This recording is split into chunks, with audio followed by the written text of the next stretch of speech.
नमस्कार मित्रांनो, मी अनिकेत चौधरी. आपलं चॅट विथ चौधरी या कार्यक्रमामध्ये सहर्ष स्वागत आहे. आज आपण राघवेंद्र राणाजी यांची मुलाखत घेणार आहोत. तर त्यांचं झंकार कला मंदिर आयोजित एकांकिके स्पर्धेमध्ये त्यांना अभिनयाचं तृतीय पारितोषिक मिळालेलं आहे.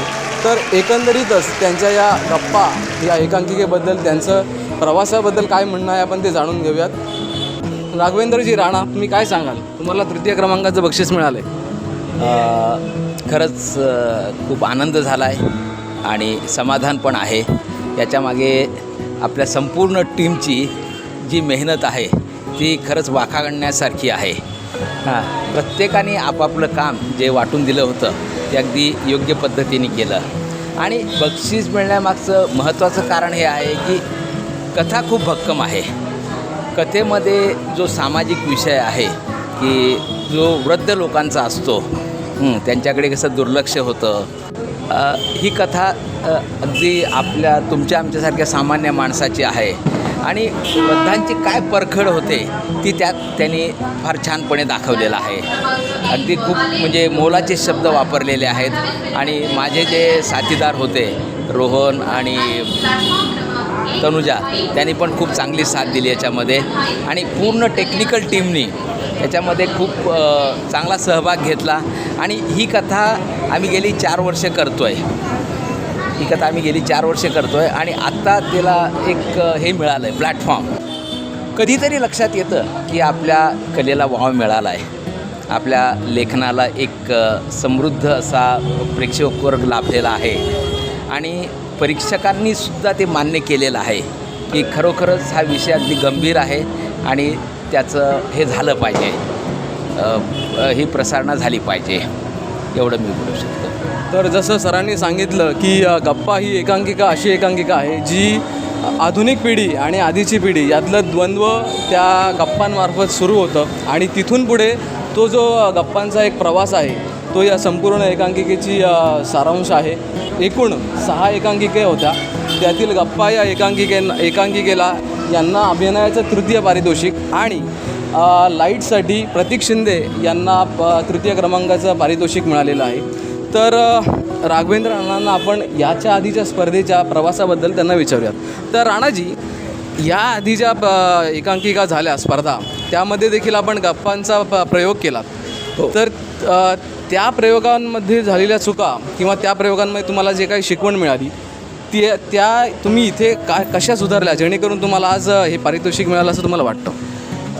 आम्ही आधी ज्या प्रयोग केले, मृणालताईला केलं, नाशिकला केलं, त्याच्यानंतर खेडला केलं, त्याच्यामध्ये आम्हाला बऱ्याच गोष्टी परीक्षकाकडून फीडबॅक मिळाल्या की याच्यात हे बदल हवे आहेत, याच्यात हा बदल केला तर ते लोकांपर्यंत आणखीन चांगल्या प्रमाणे पोचू शकतं. मग त्यामध्ये लेखकांनी तसे बदल करून घेतले, आमच्याकडनं तसा अभिनय करून घेतला त्यांनी. आणि जसे जसे प्रयोग होत गेले, मला वाटतं हा 8वा की 9वा प्रयोग आहे किंवा 10वा पण असेल कदाचित. पहिला प्रयोग आम्ही कलाप्रयोग कुर्ला प्रबोधन या हॉलमध्ये केला होता, अगदी पहिला प्रयोग. आणि अगदी छान, म्हणजे आमच्या दुसऱ्या ग्रुपची पण माणसं त्यामध्ये आली होती, त्यांना पण खूप आवडला हा. म्हणजे विषय हा खूप छान आहे. आणि त्याच्यानंतर जसे जसे प्रयोग होत गेले तसतसे आम्हाला लोकांकडनं फीडबॅक येत गेले की काय चेंजेस हवेत, काय आहेत. त्याप्रमाणे चेंजेसही करत गेलो. आणि आज आम्हाला असं कळलं की ही एक लोकांपर्यंत पोचलेली, लोकांच्या हृदयाला भिडलेली परीक्षक. आता तुम्हाला माहिती आहे परीक्षक म्हणजे किती चोखंदळ व्यक्ती असते ती. बरोबर आहे. त्यांनी भरपूर पाहिलेलं असतं, त्यांना भरपूर अनुभव असतो या गोष्टीचा.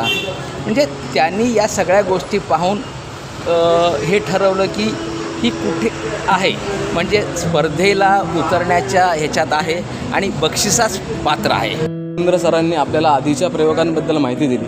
मला चांगलं आठवतं की मी यांचा गप्पा ह्या एकांकिकेचा पहिला प्रयोग जो कुर्ला इथे प्रबोधन प्रयोगघर इथे झाला होता. तर त्या अनुभवाबद्दल आपण त्यांना 2 शब्द विचारूयात. तो पहिला प्रयोग ते आत्ताचा हा त्यांचा कदाचित 5वा किंवा 6वा प्रयोग असावा, 10वा प्रयोग. तर त्या प्रयोगापर्यंत त्यांचा प्रवास कसा होता? पहिला प्रयोग आम्ही प्रबोधन प्रयोग घर कुर्ला इथे केला.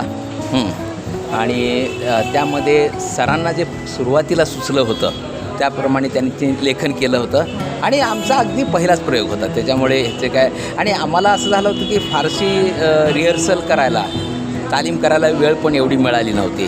पण एक असं की करून बघायचं, एकदा केलं की लक्षात येतं की काय होऊ शकतं. तर आणि आम्ही मान्यवर लोकांना पण बोलवलं होतं त्याच्यामध्ये की ज्यांना नाटकाची जाणीव आहे, ज्यांना लेखनाचं माहिती आहे, रंगसंगती कळते, त्यांनी पण बरेच म्हणजे माझ्याकडनंही बरेच लोकं आली होती आणि ह्या संस्थेकडनं आमची जो संस्था आहे त्याच्याकडनं पण बरीच होती. सगळ्यांनी याला खूप छान प्रतिसाद दिला. म्हणाले विषय खरंच खूप अगदी चांगला निवडला आहे तुम्ही. आणि काही त्यातले फीडबॅक पण त्यांनी सांगितले की काही चेंजेस हे करायला हवे की जेणेकरून लोकांपर्यंत हे आणखीन चांगल्या रीतीने पोचवता येईल. तर असं एकदा नाही झालं की 3-4 वेळा ज्यावेळी आम्ही करत गेलो प्रत्येक वेळी सूचनेप्रमाणे, कारण रसिक हाच मायबाप असतो आणि ते जो सांगतो तेच आपल्यासाठी महत्त्वाचं आहे. म्हणजे त्याची जी काही फीडबॅक म्हणा किंवा सूचना म्हणा आपल्याला फार मोलाच्या आहेत. कारण फक्त आपण करतो हे महत्त्वाचं नाही आहे, त्याच्यापर्यंत काय पोहोचलं आहे ही फार महत्त्वाची गोष्ट आहे. त्याच्या मनाला भिडलं आहे का. तर प्रत्येक वेळी आम्हाला नवीन सूचना यायच्या, फीडबॅक यायच्या, त्याप्रमाणे आम्ही करत गेलो आणि सरतेशेवटी आज जो आमचा 10वा प्रयोग झाला तो इंद्रजी. आपल्या या प्रवासामध्ये आतापर्यंत तुम्हाला साथ लेखक आणि दिग्दर्शकाच्या स्वरूपात रोहित सुर्वे यांची लाभली, तर त्यांच्याविषयी तुम्ही काय सांगा. सुरुवातीला मला आता आठवतं साधारणपणे 2018 किंवा 19 असेल.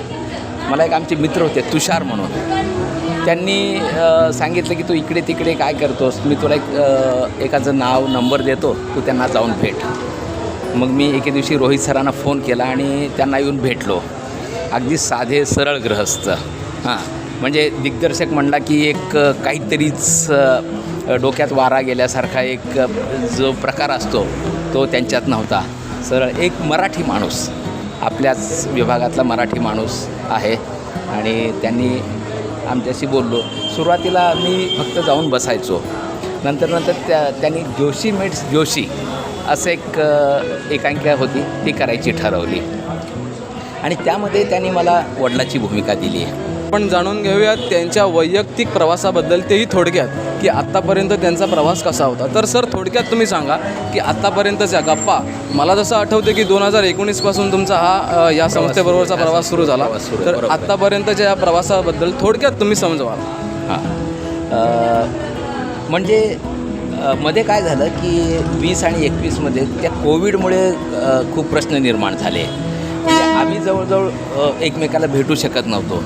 त्याच्यामुळे काही जे कार्यक्रम किंवा उपक्रम होते ते आम्ही नाही करू शकलो. पण परत कोविडच्या नंतर परत नव्या दमाने सगळ्यांनी एकत्र करून आम्ही हे चालू केलं. प्रवास तर खडतर आहे होताच, पण तरी जिद्दीने आम्ही सोडलं नाही. जे काही आमच्यासोबत आहेत ते सगळे अगदी मनापासून करतायत. त्याच्यामुळं सगळ्यांचं मनापासून कौतुक आणि धन्यवादसुद्धा. आणि आता आपण जाणून घेऊयात की या गप्पा या एकांकिकेकडून त्यांच्या पुढच्या काय अपेक्षा आहेत. मला जसं माहिती आहे तसं तुम्ही याचे अजूनही प्रयोग करणार आहात, तर याच्याबद्दल काही थोडक्यात सांगता येईल का. याच्याबद्दल आता असं सांगता येईल की आम्हाला अजून याला बहुतेक या वर्षाच्या तुम्ही हे अजून स्पर्धा कराल. अजून माझं मत आहे की आता दिग्दर्शकांना आम्ही असं सांगणार आहे की याच्या आपण जास्तीत जास्त याचे प्रयोग करूया आणि याच्यात जेवढं आपल्याला अजून फाईन करता येईल, अजून जास्त आपल्याला हार्ट टचिंग घेता येईल तसं करूया.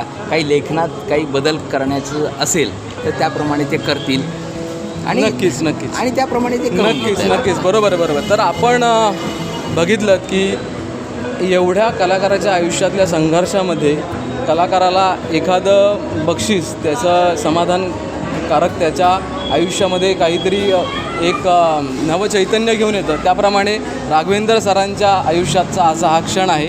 गप्पा या एकांकिकेसाठी त्यांना 3य क्रमांकाचं अभिनयाचं पारितोषिक मिळालं आहे. तर आपण आपल्या कार्यक्रमात त्यांच्या या प्रवासाबद्दल आणि एकंदरीतच त्यांच्या बक्षिसाबद्दल त्यांचं आपण अभिनंदन करूयात. तर सर तुमचं पुन्हा एकदा अभिनंदन. तर आपण आज राघवेंद्र राणांची पूर्ण मुलाखत बघितली.